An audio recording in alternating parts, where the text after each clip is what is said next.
Olá a todos, sejam muito bem-vindos a mais uma aula de eletromagnetismo e hoje nós falaremos sobre dois importantíssimos teoremas, um remetido ao matemático alemão Carl Friedrich Gauss, ele também foi físico, né? E outro remetido ao físico irlandês George Gregory Stokes. E esses são dois importantíssimos teoremas que entram na construção das equações de Maxwell. Vamos começar então com o teorema da divergência, cujo significado é o de fluxo de linhas por unidade de volume. Então vamos imaginar uma superfície de controle encerrando um elemento de volume e atravessando esse elemento de volume, nós temos aí um conjunto de linhas, ou um fluxo de linhas de campo. Bom, qual o sentido então do teorema da divergência? O teorema da divergência ele vai determinar, portanto, o número de linhas de campo por unidade de volume.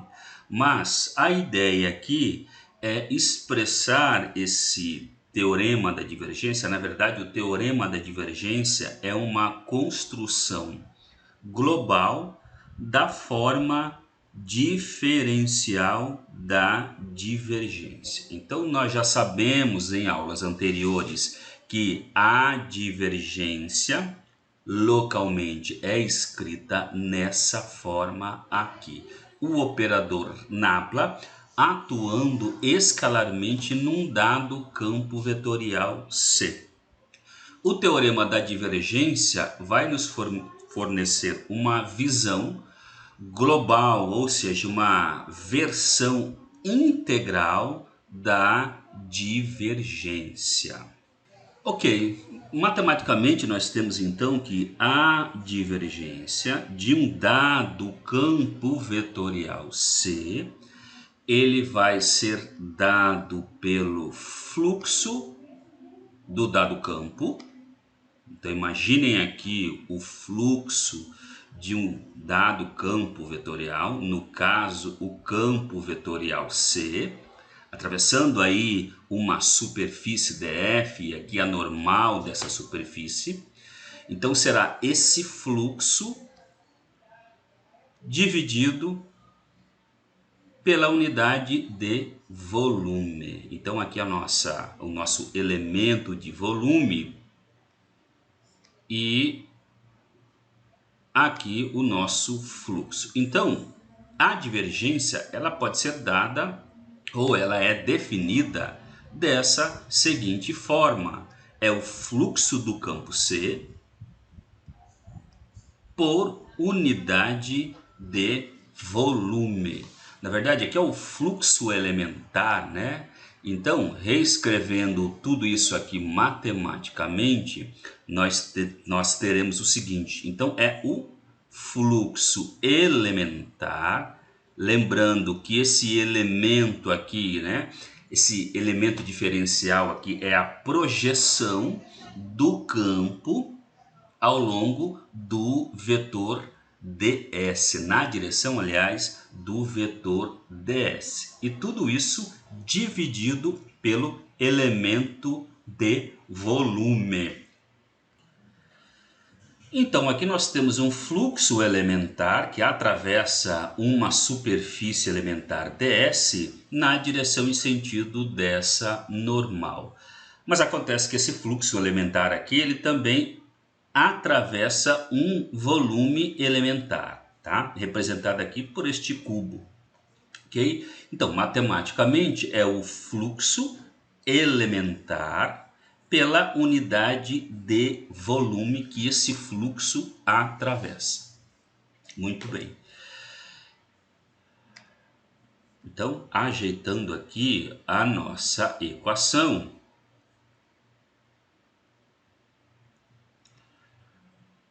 bom, desenvolvendo então nossa equação, nós teremos, passando o elemento de volume para a esquerda, nós teremos simplesmente que a divergência de um dado campo vetorial C vezes o elemento de volume vai ser igual ao fluxo elementar desse mesmo campo vetorial.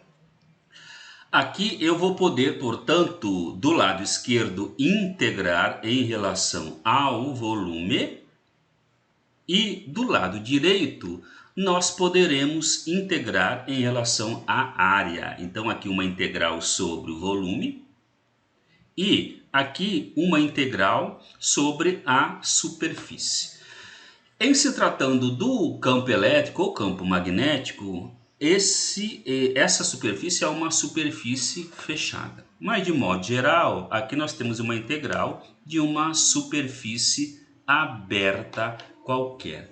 Então, este aqui é o teorema da divergência.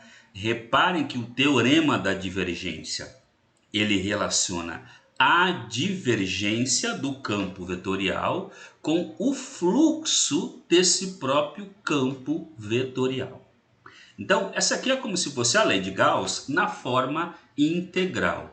E de fato, se a gente trocar C, né, o campo C, pelo campo elétrico, por exemplo, C por E, nós teremos a primeira das equações de Maxwell, construída aqui, tá? Mas, por enquanto, vejamos que este aqui é o teorema da divergência.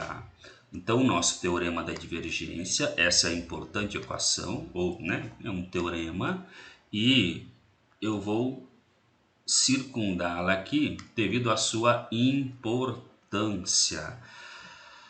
Muito bem. Bom, é claro que a gente pode aplicar, né, e eu vou aplicar o teorema da divergência, que relaciona uma integral de volume da divergência do campo C com uma integral de superfície do fluxo, né, na verdade, que é o fluxo desse campo C, né, a integral dos fluxos elementares desse campo C. Com esse teorema, nós vamos então reescrever a primeira das equações de Maxwell na forma integral. Bom, lembrando que a primeira das equações de Maxwell, vou trocar de pincel aqui, a primeira das equações de Maxwell nos diz que a divergência do campo elétrico é igual à densidade de carga sobre a constante ε0. Muito bem. Repare que eu tenho uma integral de volume sobre a divergência. Então, em ambos os lados, eu vou aplicar uma integração no volume. Então, aplicando uma integral de volume em ambos os lados da primeira das equações de Maxwell. Então, aqui nós temos esse fator é constante, 1 sobre ε0, então eu tenho uma integral de volume sobre a densidade de carga. Ok? A integral de volume da densidade de cargas é a carga total encerrada pela superfície, tá? Ou pela superfície gaussiana, né? E usando agora justamente o teorema da divergência, que relaciona a divergência do campo C com o fluxo desse mesmo campo, eu posso trocar essa integral aqui, né, essa integral de volume, por uma integral de superfície, tá? Aqui a superfície vai ser fechada, porque a gente estima o campo elétrico que emerge a partir de uma fonte, furando aí a superfície gaussiana fechada. Então, essa integral de volume vai ser substituída pelo fluxo do campo elétrico. E tudo isso aqui do lado direito igual a carga encerrada dentro da superfície gaussiana e aqui sobre ε0.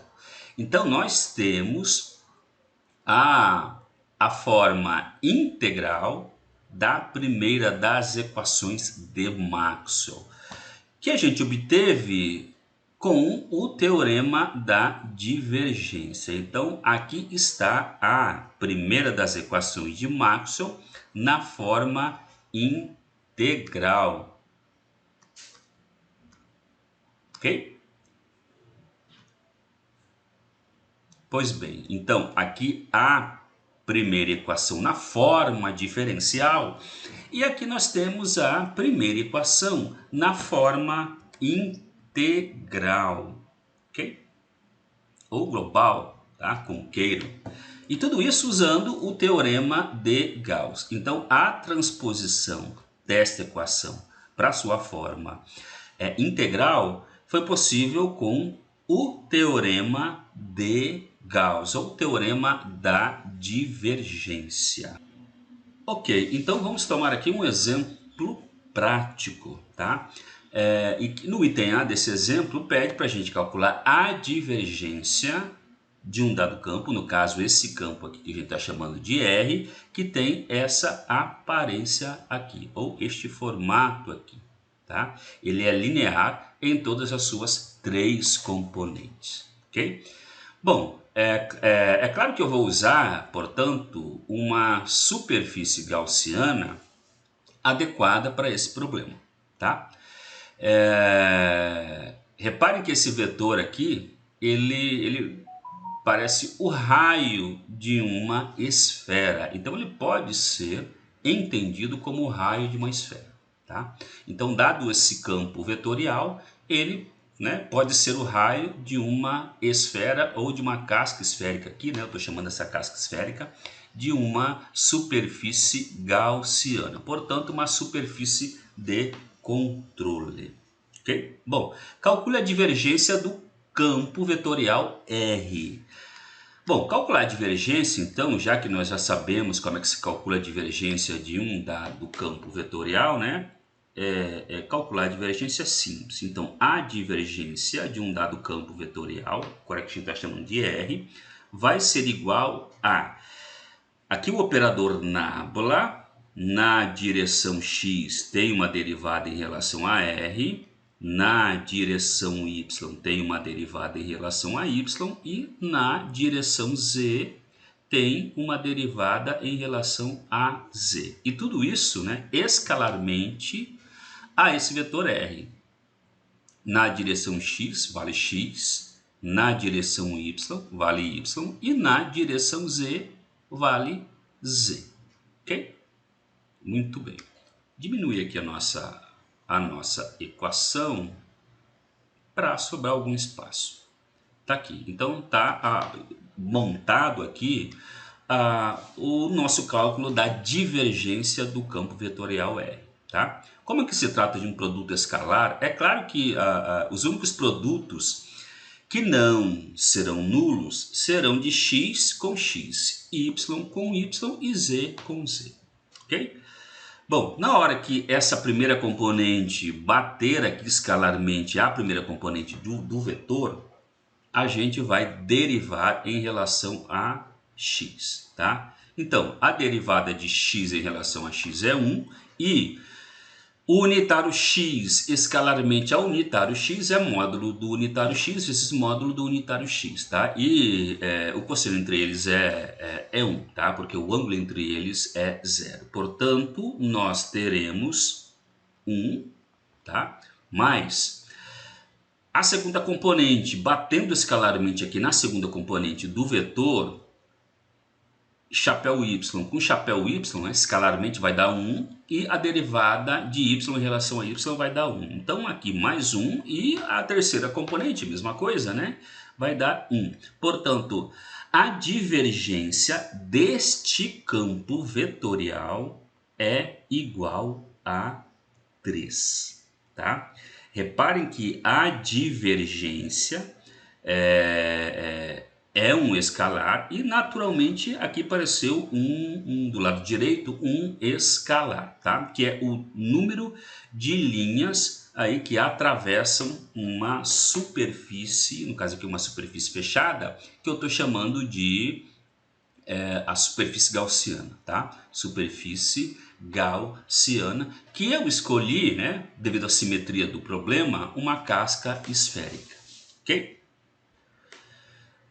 Ok, no segundo item ele pergunta qual é a relação do volume da esfera com a sua superfície. Então aqui a gente tem a nossa esfera, né, e a casca esférica, que é a nossa superfície gaussiana. Então qual é a relação do volume da esfera com a sua superfície? Bom, essa relação ela vai ser extraída justamente a partir do teorema da divergência, que nos diz que a integral de volume da divergência de um dado campo vetorial C, dV, vai ser igual a uma integral de superfície, neste caso uma superfície fechada, tá? Desse mesmo campo vetorial C escalar ds, né? Ou seja, o fluxo desse campo vetorial C. Ok, diminuindo aqui a nossa equação, tá aqui. Este aqui é o nosso teorema da divergência, ou teorema de Gauss, e a gente vai utilizá-lo agora, ok? Bom, então trocando C pelo nosso campo R, reparem que no item anterior, né, a gente já calculou a divergência do campo R, então a divergência de R foi igual a 3, tá? Substituindo no teorema da divergência, nós teremos a integral de volume de 3 dV vai ser igual à integral de superfície fechada de R escalar ds. Ok?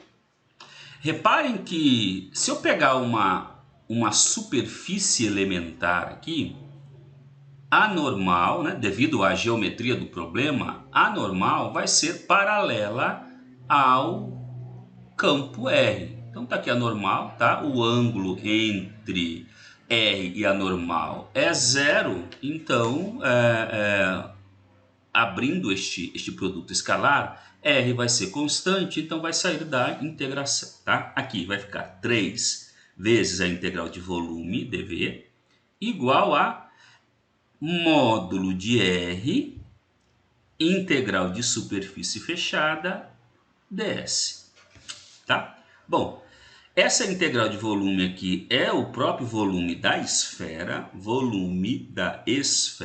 e esta integral de superfície fechada é a própria superfície da esfera, ok? Muito bem. Então nós teremos 3 vezes o volume da esfera igual a R vezes a superfície da esfera. Portanto, qual é a relação do volume da esfera com a sua superfície? Passando o 3 para lá, nós teremos, portanto, o volume da esfera vai ser igual a R sobre 3 vezes a superfície da esfera. E o problema está resolvido. Está aqui. Então, utilizando o teorema da divergência, nós obtivemos uma relação entre o volume da esfera e a sua superfície. Ok? Muito bem, agora vamos para o teorema de Stokes. E o teorema de Stokes é igualmente interessante, né, e importante, né, ao teorema de Gauss.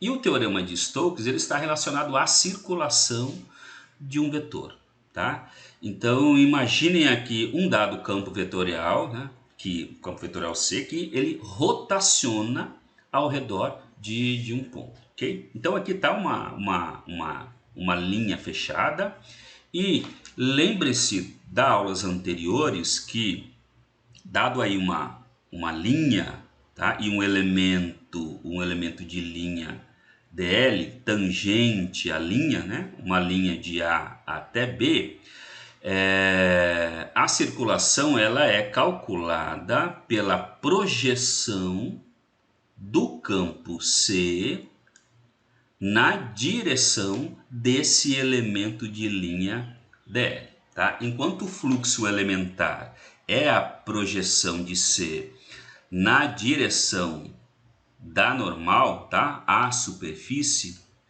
ok? É claro que o ângulo, né, entre o vetor C e a normal não necessariamente é zero, tá? Eles não necessariamente são paralelos, ok? Igualmente aqui na circulação, ok? Então, na circulação, nós temos aí a projeção do vetor C, né?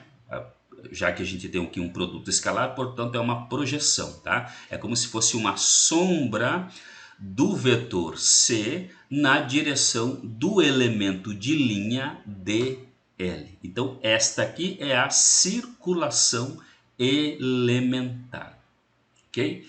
Bom, então o teorema da divergência começa dizendo que a circulação elementar, né,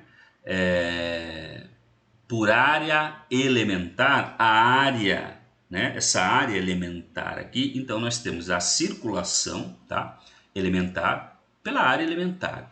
Essas setinhas aqui não são vetores, tá? Eu só escrevi essas setinhas aqui para dizer o sentido da circulação. Utilizando a regra da mão direita, se a circulação está no sentido anti-horário, vai aparecer um vetor aqui que é o rotacional do campo C, ok? Então, da circulação a gente também pode extrair aqui, né? Dessa circulação vai estar relacionado um vetor, né? Que vai aparecer aqui no centro da circulação, que é o rotacional do campo vetorial C. Então, nós temos duas coisas: a circulação do vetor C e, associada a essa circulação, nós temos aqui o aparecimento de um vetor que a gente chama de rotacional. Ok? Então, o teorema de Stokes começa relacionando essas coisas, circulação com rotacional, e aqui a gente tem circulação elementar por área elementar, que vai ser de fato o rotacional. Então, o rotacional vai ser a circulação elementar pela área elementar. Muito bem, o que eu acabei de dizer está aqui, ok? Aqui eu peguei o módulo, tá, do rotacional, já que aqui a circulação elementar é um escalar. Já que a circulação elementar é um escalar e o rotacional é compreendido como a circulação elementar por unidade de área, então aqui nós temos a normal, a superfície, ok? Aqui nós temos a circulação, aqui o nosso circuito fechado, tá? Vou chamar de C para não confundir com o campo vetorial C, ok? Reparem que esse campo vetorial C, ele tangencia essa linha fechada. Então ele é tangente em cada ponto dessa linha. Ou seja, o nosso campo vetorial C, ele rotaciona ao redor deste ponto central aqui, tá? Então ele rotaciona de maneira geral nesta direção e neste sentido, tá? Fazendo um ângulo θ com a normal não necessariamente igual a zero. Então este vetor que aparece devido à circulação é o que a gente chama de rotacional do vetor C, ok? Então nós temos aqui o módulo do rotacional como sendo a circulação desse vetor C pela unidade de área orientada, esta área aqui, tá certo? Muito bem, vamos então desenvolver essa equação aí do rotacional. Então, desenvolvendo essa equação, tá? Eu vou pegar de maneira geral, tá? Já que o rotacional é um vetor, então, ao passar o elemento de área multiplicando o módulo do rotacional, eu já vou passar através de um produto escalar ds, já que essa área ela é uma área orientada, ok? Tá aqui, diminuindo aqui a nossa equação, puxando um pouquinho para baixo, tá aqui. Muito bem. Então, essa aqui é uma visão local, tá? Do rotacional. Então, a gente vai extrair uma visão global disso tudo. Agora, a gente vai poder integrar do lado esquerdo em relação à área. Então, nós teremos uma integral de superfície, cujo integrando aparece o rotacional. Aqui, escalar ds. E do lado direito, uma integral de linha fechada, tá? De C, escalar elemento de linha dl. Este aqui é o teorema de Stokes. O teorema de Stokes, portanto, relaciona uma integral de superfície do rotacional de um dado campo vetorial C com uma integral de linha fechada de um dado campo C, tá? Ou do dado campo C, ok? Então vamos circundar essa equação porque ela é importante. Aqui.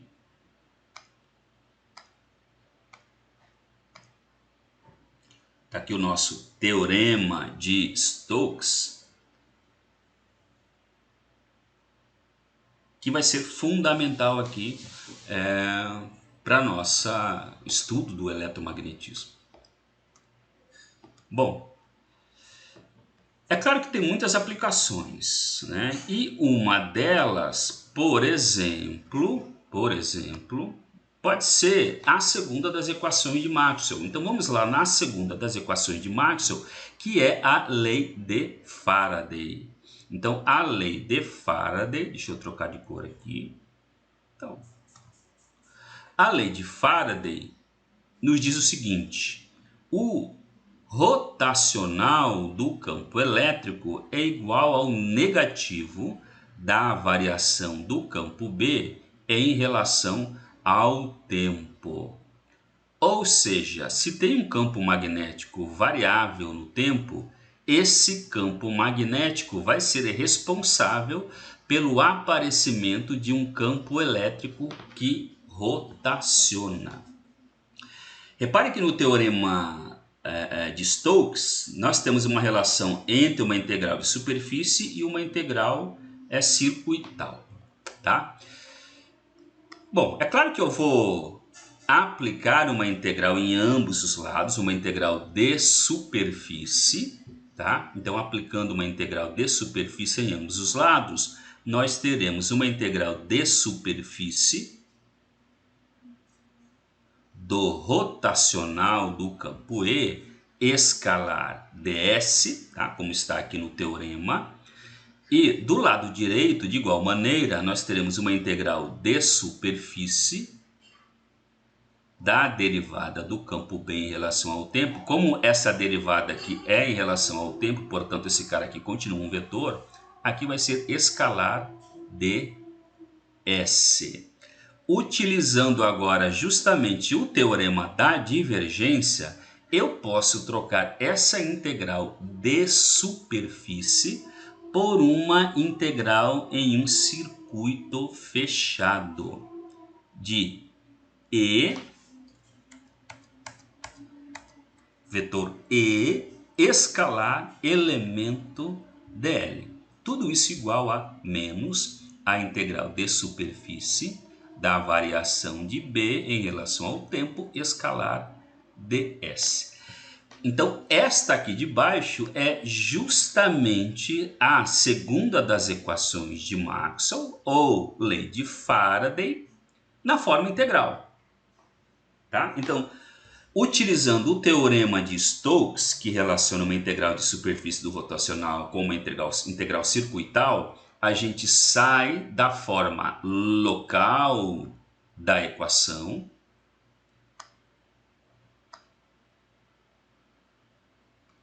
Está aqui a forma local da equação, forma local, e a gente chega na forma global ou na forma integral.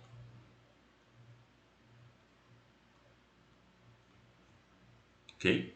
Tá? É claro que a gente pode fazer o mesmo com o rotacional do campo B, tá? Que vai ser a lei de Ampère-Maxwell, tá? E aqui JD é a corrente de deslocamento, ok? Eu vou aplicar aqui uma integral de superfície em todos os termos da equação, tá? A integral de superfície da densidade de corrente vai ser a corrente escalar, a corrente I, tá? Tanto J quanto JD, tá certo? E aqui do lado esquerdo vou aplicar o teorema de Stokes, tá? E vou obter a forma integral da lei de Ampère-Maxwell, ok? Muito bem, pessoal. Por hoje ficamos assim, tá? Com esses dois teoremas, tá? E que a gente vai utilizar muito aqui nas nossas próximas aulas, ok? Um abraço para vocês e até a próxima.